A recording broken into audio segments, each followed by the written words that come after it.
congratulations. If you're watching this video, you made it through 2020. And you deserve commendation. And a Lifetime Achievement Award. Because this year sucked ass.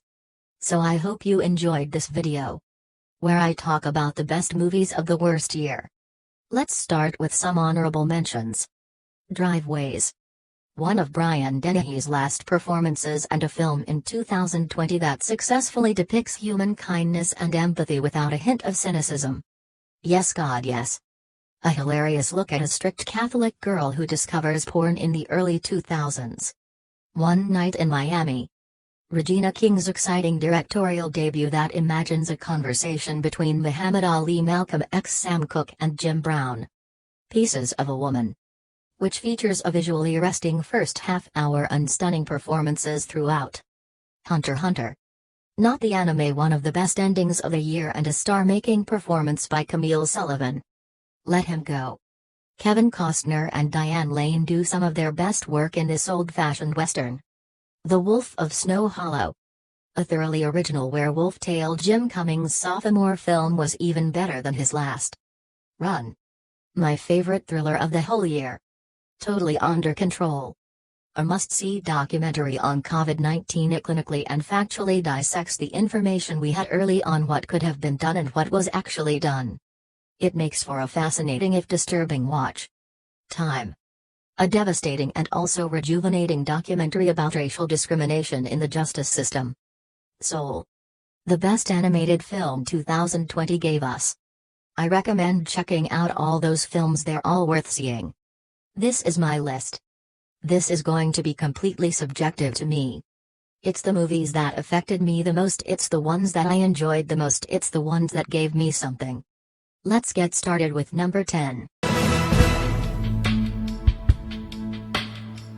This is one of a group of 5 films streaming on Amazon Prime right now in Steve McQueen's Small Axe series.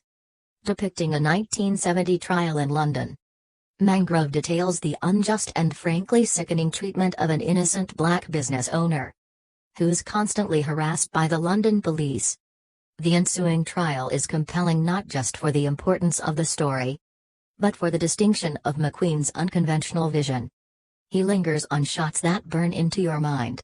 And he is not afraid to have long sequences of silence.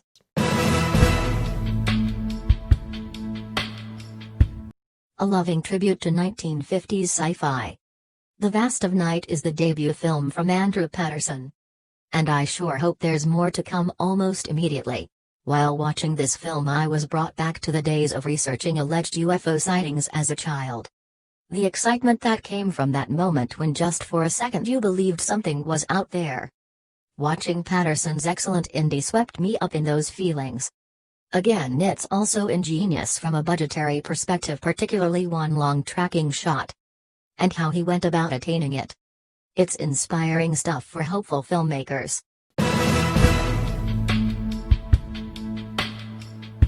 Spike Lee's searing drama about the repercussions of the Vietnam War showed us a perspective that we don't commonly see from Hollywood. When they try to depict this era interspliced with haunting real-life footage, Lee's film manages to be terrifying, enthralling and somehow really goddamn funny. Delroy Lindo deserves Best Supporting Actor consideration, and if nominated, this is probably the scene they'll use. In this quietly devastating drama, Riz Ahmed plays a heavy metal drummer who begins to lose his hearing as a result. His entire life is overhauled. The film's real heart and soul lies in his interactions with those in the deaf community attempting to help deaf children and adults. These scenes are honestly educational. But the film doesn't hold our hands. This isn't a greeting card, it pulls no punches, showing what this can do to a person. The sound design too is stunning, weaving us in and out of his new perspective seamlessly. We understand exactly what he's going through. Aaron Sorkin's signature, rapid-fire dialogue returns for a thrilling look at a widely publicized trial. An improvement on the already great Molly's Game. The Trial of the Chicago 7. Although changing a few things gives an insightful and often maddening look into an embarrassing moment for the justice system. Sacha Baron Cohen steals nearly every scene. He's in, and Frank Langella plays a villain so shockingly vile that I struggle to comprehend that this person actually existed. Despite the subject matter, Sorkin keeps the film accessible. Some might wish for a different tone, but if more people watch it and learn the story as a result, I say that's a win. After Denzel Washington masterfully brought Fences to life, he returns once again as a producer. This time to adapt another one of August Wilson's plays after the sudden and tragic loss of Chadwick Boseman this year. It was euphoric to see him give the best performance of his career as Levy, a musician struggling to be heard in a world that doesn't want to listen. Viola Davis somehow keeps topping herself as Ma Rainey, the mother of the blues, a fearsome singer who won't take fucking from anybody. Riveting performances from the entire cast and two heartbreaking monologues from Boseman made this one of the most memorable films of the year. In 6th grade health class, I was shown a slideshow and then a video designed to teach us about safe sex, but from now on, school should just show their classes this film. Never, rarely, sometimes, always is a story about a teenage girl attempting to get an abortion, but check your stance on this topic at the door when you watch this movie, because the film is designed to depict just how difficult that actually is to do for a girl. It's not preachy in the slightest. It doesn't tell you how to feel, and it doesn't tell you what to think. We're a fly on the wall for the duration, observing Autumn, played masterfully by Sydney Flanagan, in her first role, answering invasive questions about how the baby was conceived. It's the film's best scene, and it speaks volumes about a hidden backstory we never fully understand. But that doesn't matter, it says enough.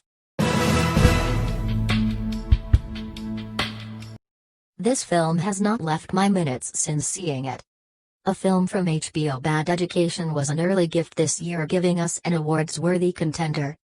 Back in April, I love stories about true crime, especially unusual ones like this. Sometimes the greatest crimes are committed in the plain sight of friends, family, and co-workers on a daily basis. This film puts a face to those crimes and asks us if we're willing to sympathize or condemn. Hugh Jackman and Allison Janney both do incredible work in this underrated film that hopefully won't be swept under the rug in the coming years. When a Korean family moves to Arkansas in the 1980s, they discovered that the so-called American dream doesn't always come easy. A subtle, quiet film, Minari, is one of the few movies released this year that actually made me feel happy and even hopeful when it was over. Beautifully shot and understated in almost every way, Minari feels like the kind of film no one's making anymore, a wholesome family-oriented drama with hidden pain under the surface. Please don't miss this one. Now it's time to talk about my favorite film of 2020. I saw The Father at TIFF this year, virtually, and was blown away by it. Not just by the performances, but by the presentation in his best performance since Silence of the Lambs. Anthony Hopkins plays a father dealing with dementia. He forgets where he is, mistakes his daughter for someone else, and loses touch with reality. What makes this film so unique, though, is that the story is told entirely from his perspective. His confusion and disorientation becomes ours. His daughter, played wonderfully by Olivia Colman, will at times be replaced by a different actress. I was initially startled by this, but soon realized that this film, like no other before, it was making the viewer comprehend what having something like dementia or Alzheimer's is really like, and kind of contextualize it and understand it. Most of the times when you see a film about someone who has dementia or Alzheimer's, it's usually from the perspective of people who are trying to help that person, and you're sort of an outside viewer. This movie made you feel like you were living in a fantasy world, because you're inside his head, and it really helped me understand things and deal with things. It's a marvelous movie with an Oscar-worthy performance by Anthony Hopkins. He could be nominated and he could even win. He's really brilliant in the film, and I can't wait for you guys to see it. So truly, thank you so much for watching this year. I look forward to talking with you guys about more movies next year.